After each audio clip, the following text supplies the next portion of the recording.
Yahobu, Bapak Ibu Pendeta, Sinenge, Majelis dan warga Gereja Amin, ini adalah channel YouTube Sinode Gereja Amin. Karena itu, bagi yang mencintai Gereja Amin, tontonlah, subscribe, like, dan bagikan. Gereja Amin yang tangguh, mandiri, dan peduli. Tuhan Yesus memberkati.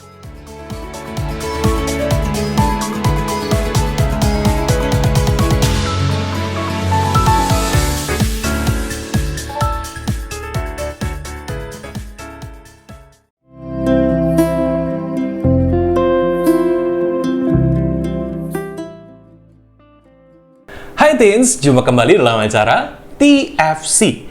Kali ini kita akan kembali lagi mendengarkan tulisan dari Pendeta Ageta Putri Awijaya dari GKI Bandar Lampung dalam buku renungan Teens for Christ.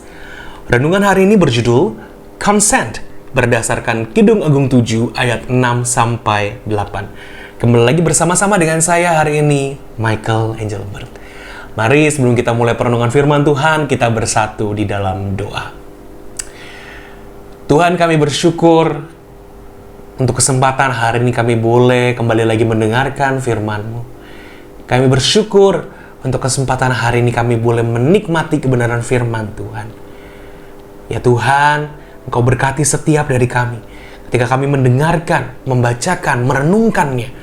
Biar firman Tuhan ini boleh tertanam dalam hati kami dan menolong kami berubah, ditransformasi untuk semakin serupa dengan Tuhan Yesus setiap hari, hari demi hari, semakin mirip dengan Engkau. Tolong kami ya Tuhan, tolong pembacaan firman Tuhan hari ini, biar kami bisa mengerti. Berikan kami hikmat-Mu, berikan kami anugerah-Mu, dan berbicaralah kepada kami. Di dalam nama Tuhan Yesus kami berdoa dan memohon.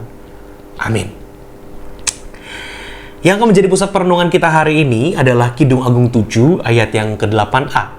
Saya akan membacakannya untuk kita sekalian. Kataku, aku ingin memanjat pohon kurma itu dan memegang gugusan-gugusan buahnya. Temanya hari ini adalah consent berdasarkan Kidung Agung 7 ayat 6-8. Dalam dinasti Daud, terjadi sebuah skandal di antara anak-anak Daud akibat perbuatan Amnon dan Tamar. Amnon terhadap Tamar. Teman-teman bisa melihatnya dalam 2 Samuel 13 ayat 22. Amnon awalnya jatuh cinta kepada Tamar yang adalah saudara tirinya.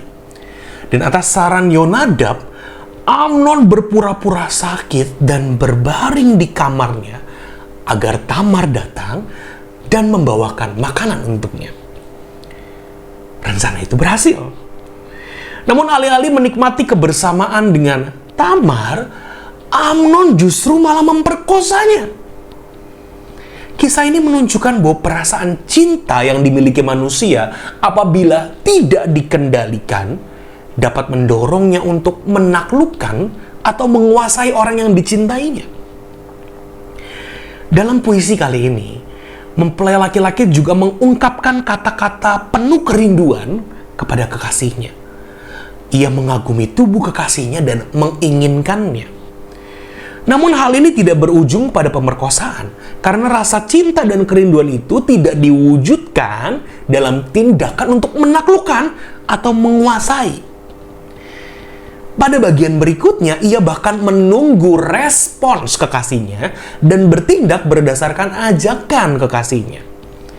Ia tetap menghargai kekasihnya meskipun sangat menginginkannya.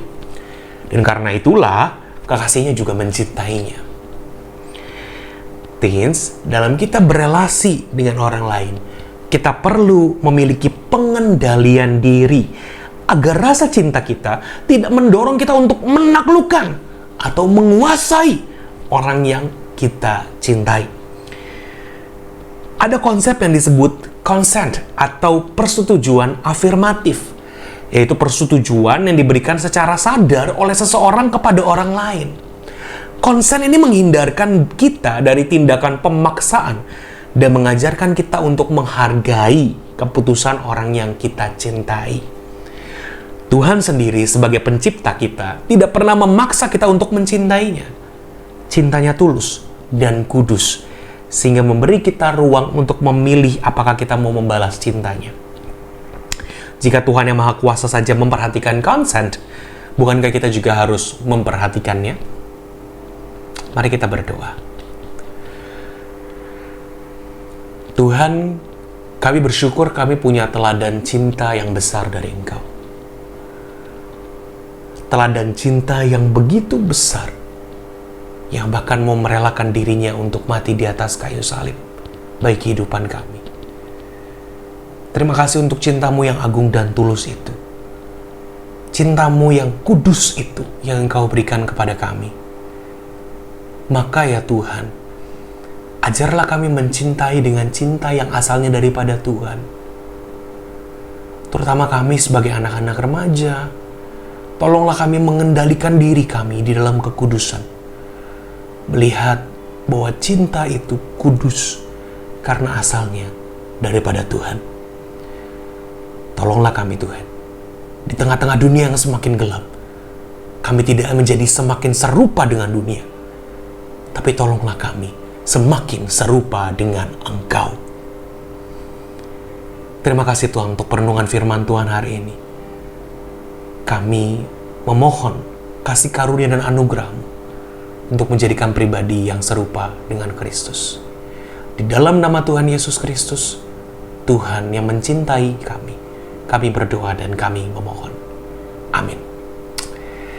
Demikian perenungan kita hari ini. Jangan lupa like, komen, subscribe, dan juga bagikan kepada mungkin teman-teman yang akan membutuhkannya.